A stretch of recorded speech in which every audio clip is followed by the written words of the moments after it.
I'm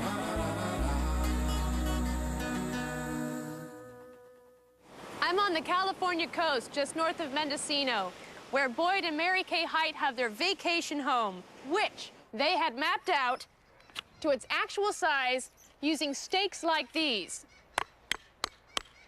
They did this one weekend on their lawn at their home in Los Angeles. They brought out their chairs, tables, sleeping bags, all to get a feel for how the home would work. Now, where are you, Boyd? I'm in the office. And where am I? You're in the kitchen, where you belong. Oh, I'll meet you at the fireplace. Now, you may think that this is excessive, extreme, but then you haven't seen their home, right, Boyd? Right.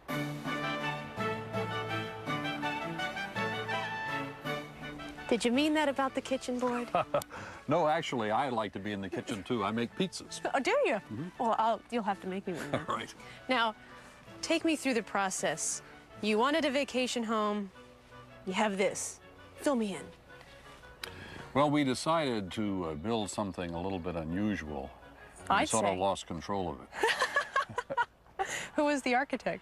Bart Prince, who lives and works in Albuquerque. Mm-hmm. He's a very individual designer, and he does just one of each kind of house. What is the shape of the house? Was it supposed to emulate any particular object? Well, it looks like a corkscrew from the air. Uh-huh. And that's all you can say.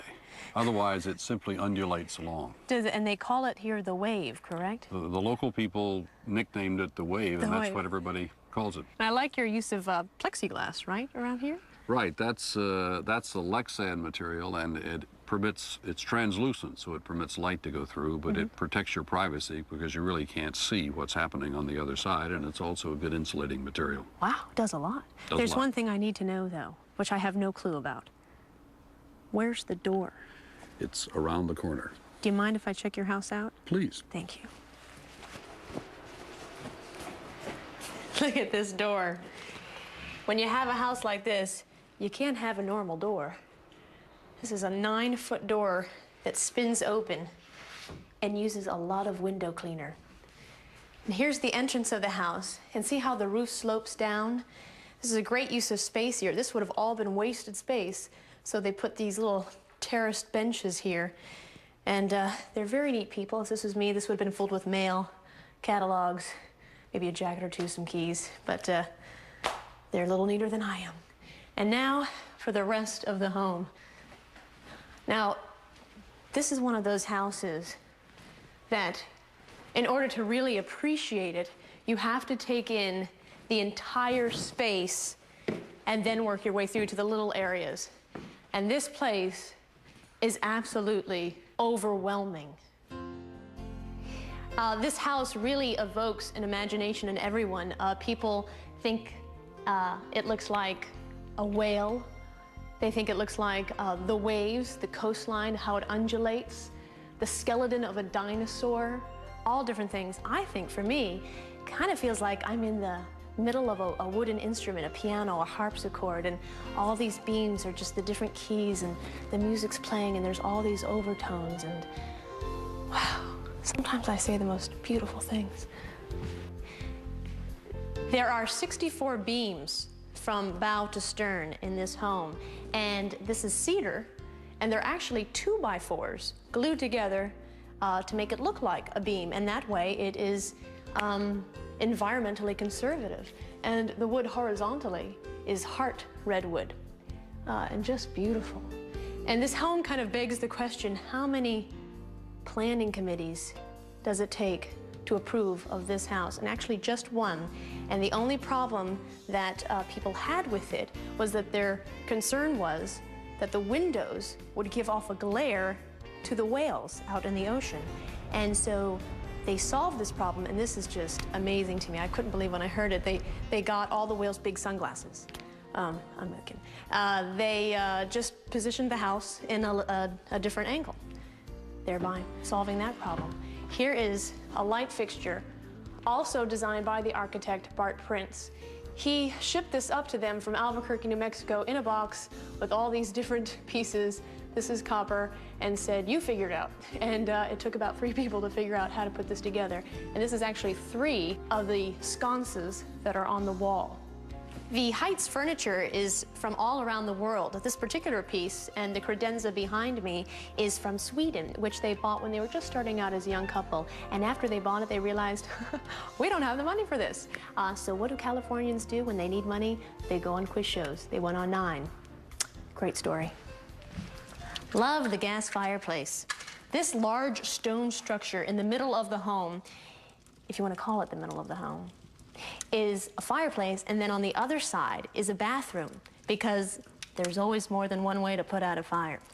I love this hearth, the stone hearth that angles out into all directions. It's a nice contrast with this wood. This is Jatopa wood. It's from Brazil. And Mary Kay says, it's beautiful, it's lovely, but it's a little hard to maintain, gets dirty quickly, and she wishes that she could prescribe to the Japanese method. And I thought, Japanese method? What's that? They lay the wood differently, they have a tea ceremony, what? She said, well, no, they take their shoes off. Right. Boyd is on the board of trustees of the American University in Cairo, and so a lot of the decor here in this home is Egyptian, Middle Eastern. This is a camel saddlebag from Egypt. This is one from Iran, although I don't think it's a camel one. Pretty small camel. And Mary Kay, who is an art historian, did her dissertation on Indian art. So a lot of the rugs are from India and other types of pieces of furniture.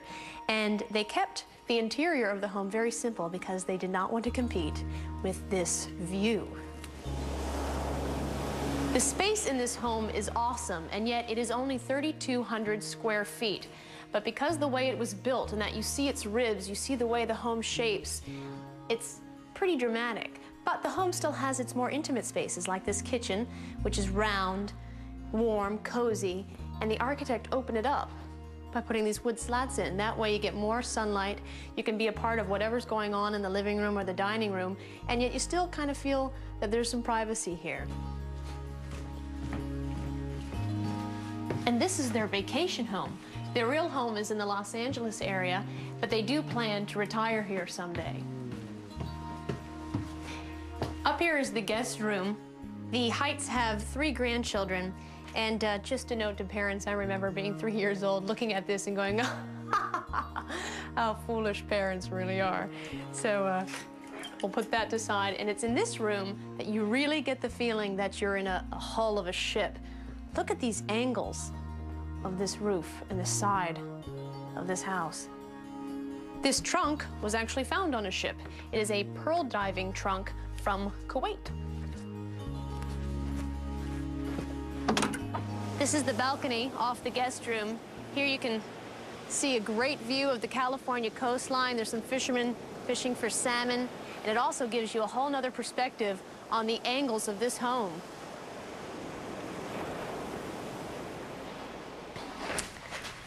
These pillows are also from Kuwait, and they go to this beautiful chess set. Hello, Mary Kay. How are you? Fine. I was just admiring your chess set. It was a birthday present to Boyd a few months ago. Ah, do you play? Just well enough to beat my 7-year-old grandson, but not well enough to beat Boyd. In time. Now we'll go check out the master bedroom. Good. Come up with me. Oh, wow. How many angles are in this room? Have you counted them? None of them are right. None of them are right. Wow. But what I like about it is you can flop down on the bed, in fact, because that's the whole object of this room, is to be able to wake up in the morning and see all the way down the coast to the little lighthouse. And I love all your different facets. It's almost like you're looking at different views, and yet it's just one beautiful view of the ocean. This is unbelievable. Okay, I don't see anything. Maybe this would help. Oh.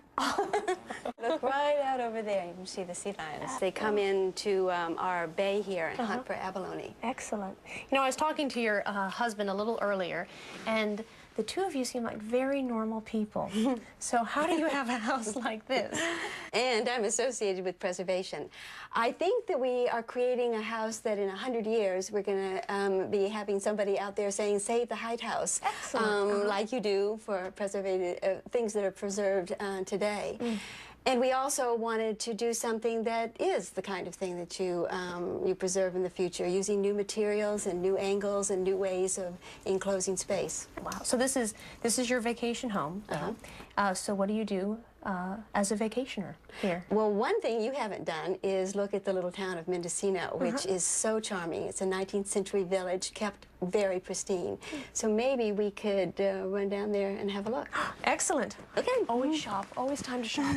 How far is Mendocino from his home? It's just 3.5 miles, so it's a real quick trip. That's not bad. Oh, actually, I'll meet you downstairs. Okay. Always have to check out the bathroom. Oh, very nice. You gotta love a bathtub with a view. My bathtub just has a view of a shower curtain.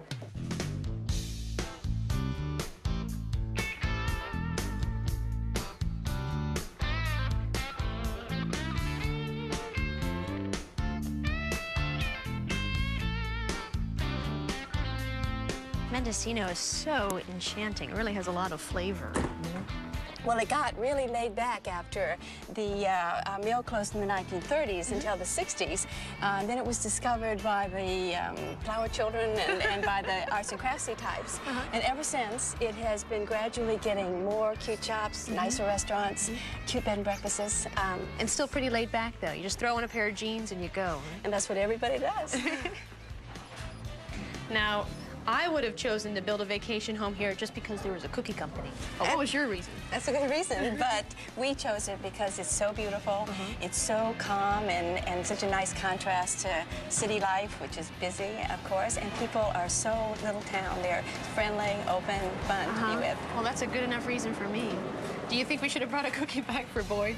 Yes, maybe I'll save half of it. Oh, you're a better person than I am, Mary Kay. We decided to build something a little bit unusual. I'd We sort say. of lost control of it. Who is the architect? Bart Prince, who lives and works in Albuquerque.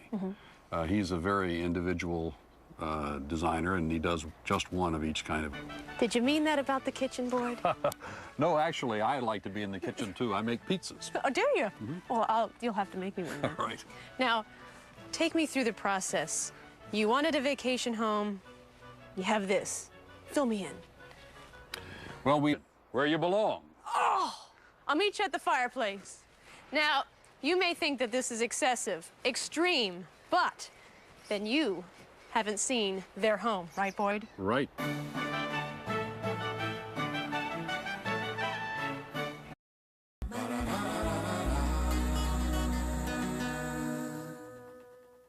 I'm on the California coast, just north of Mendocino, where Boyd and Mary Kay Height have their vacation home, which they had mapped out to its actual size using stakes like these.